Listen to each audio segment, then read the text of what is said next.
नाशिक पुणे मुंबई हा राज्यातील विकासाचा सुवर्ण त्रिकोण आहे। याचाही फायदा जर सगळ्यात जास्त कोणाला होतो तर सुंदर खेड आंबेगाव या परिसराला होतो। का नाही करायचं मित्रांनो? काही जण वेगळ्या प्रकारच्या वर्तणूक करतात, काही वेगळ्या प्रकारची भाषा करतात, परंतु त्यांचं खरं दुखणं वेगळं आहे। हा पण विचार आपण केला पाहिजे।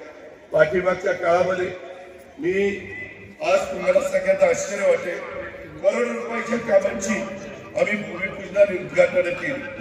तुम्हाला माहिती आहे दिलीप वळसे पाटलांच्या प्रयत्नातून आपल्या शिरूर आणि आंबेगाव विधानसभा मतदारसंघामध्ये एकूण 653 कामं आणि एकूण मंजूर किंमत 1157 कोटी रुपये विकासाचा निधी आपण त्या ठिकाणी आणलेला आहे। काही कामं पूर्ण झाली, काही कामं पाईपलाईनमध्ये। एकच मोठं काम आता आम्ही अतुलला पण मंजूर करून दिलं, दिलीपरावला पण दिलं।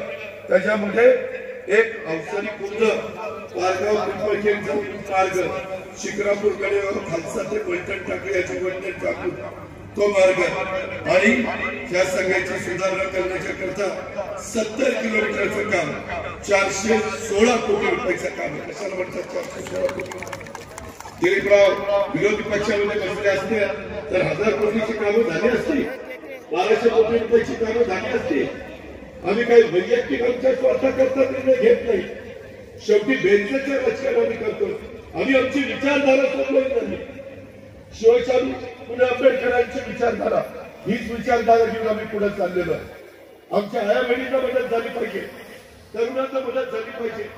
काय पूर्वीच्या काळामध्ये आंबेगावच्या परिसरामध्ये होतं आणि आज काय झालेलं आहे? शासकीय तज्ञ निकेतन माझं अवसरी खुर्द इमारत कशा पद्धतीचं ते काम झालं। आज एक शैक्षणिक हब पुणे शहराच्या नंतर विद्येचं माहेरघर म्हणून